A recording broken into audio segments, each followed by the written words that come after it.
স্থানীয়ভাবে গ্রাম এলাকায় সাধারণ মানুষের বিচার পাওয়ার কথা বিবেচনায় নিয়ে 1976 সালে প্রণীত হয় গ্রাম আদালত অধ্যাদেশ। পরবর্তী সময়ে 2006 সালে প্রণীত হয় গ্রাম আদালত আইন। সম্প্রতি সেই আইনের সংশোধন এনেছে সরকার। জয়পুরহাটের মসজিদগুলোতে সংশোধিত গ্রাম আদালত সম্পর্কে সচেতন করতে জুম্মার নামাজে প্রাক খুতবায় বয়ান দেওয়া হয়েছে।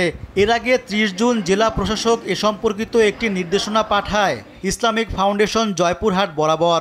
নির্দেশনা বাস্তবায়নের জন্য 5 জুলাই সংস্থাটির উপপরিচালক AKM জাকিউজ্জামান স্বাক্ষরিত চিঠি জেলার 2370টি মসজিদে পাঠানো হয়।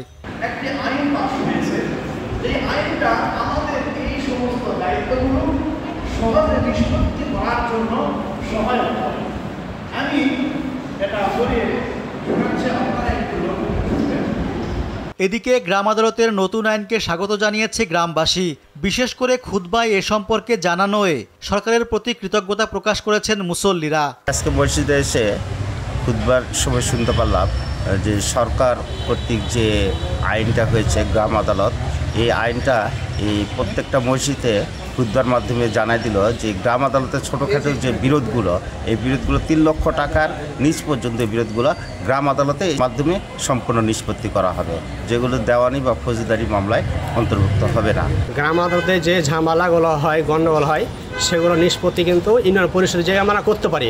এগুলো আমরা হয়তো জানি, অনেকে জানে না, কিন্তু আমরা কিন্তু ছোটোখাটো বিষয়গুলো আমরা উচ্চ আদালতে যাই, জেলা পর্যায়ে যাই, হ্যাঁ, বড় বড় জায়গাতে যাই। সেগুলোতে আমরা যদি না যাই, এগুলো আমরা আজকে খুতবার মাধ্যমে আমরা ভালো স্পষ্ট বুঝতে পারলাম যে আমরা গ্রাম পর্যায়ে আমাদের অনেক বিবাদ মীমাংসা ঝামেলা এগুলো নিষ্পত্তি হয়ে যায়। আমরা বেশি পর্যায়ে অনেক দূরে আর যাওয়া লাগে না।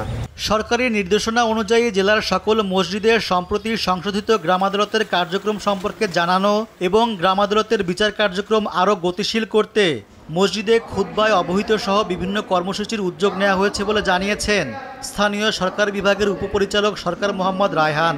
2024 সালে যে আইনটি সংশোধন করা হয়েছে, এই আইনকে মানুষের কাছে প্রচার করার জন্যই আসলে মূলত গ্রাম আদালতের আইনটা সম্পর্কে অবহিত করার জন্যই বিভিন্ন মসজিদে আমরা ইসলামিক ফাউন্ডেশনের সহায়তায় এই কার্যক্রমটি চালাচ্ছি এবং এবং এটা শুধু শহর পর্যায়ে নয়, গ্রামে প্রতিটা ইউনিয়নে এটা আমরা প্রচার চালাচ্ছি। গ্রামবাসীর মাঝে ব্যাপক হারে সচেতনতা বাড়াতে এই উদ্যোগ অব্যাহত থাকবে বলে জানিয়েছেন তিনি। একটি আইন পাস হয়েছে। নিউজ ডেস্ক, দেশ টিভি।